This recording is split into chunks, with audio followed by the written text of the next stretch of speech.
சேறு வீசியதை பெரிதுபடுத்தி நாங்கள் அரசியலாக்க விரும்பவில்லை என அமைச்சர் பொன்முடி தெரிவித்துள்ளார். விழுப்புரத்தில் செய்தியாளர்களை சந்தித்த அவர், விழுப்புரம் மாவட்டத்தில் பெய்த வரலாறு காணாத மழையால் பாதிக்கப்பட்ட பகுதிகளை நேரில் சென்று ஆய்வு செய்தோம் என தெரிவித்தார். மழையால் பாதிக்கப்பட்ட பல்வேறு இடங்களுக்கு சென்று பார்வையிட்டு பாதிக்கப்பட்ட மக்களுக்கு நிவாரண உதவிகள் வழங்கப்பட்டதாக கூறினார்.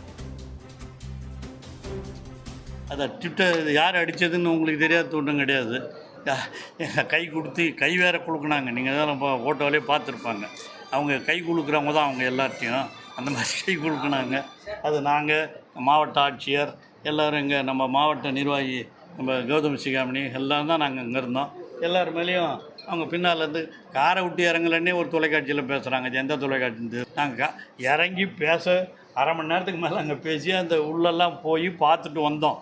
அப்படி வரும்போது வேண்டுமென்றே அரசியலாக்குவதற்காக அதுவும் அவர் சொல்கிறாருனாக்கா அவன் பண்ணதே அந்த கட்சியை சார்ந்த ஒருவர் தான். அது யாருன்னு உங்களுக்கே தெரியும். அவர் எங்கள் மேலே மட்டும் அடிக்கலை, கூட வந்த ஆட்சியர் மேலே கூட அது மேலே சும்மா அப்படி போட்டாங்க. அது எல்லார் மேலேயும் அப்படி பட்டுச்சுன்னு வச்சுக்கலாம், துளி துளியாக பட்டுருக்கும். நீங்கள் பார்த்துருப்பீங்க.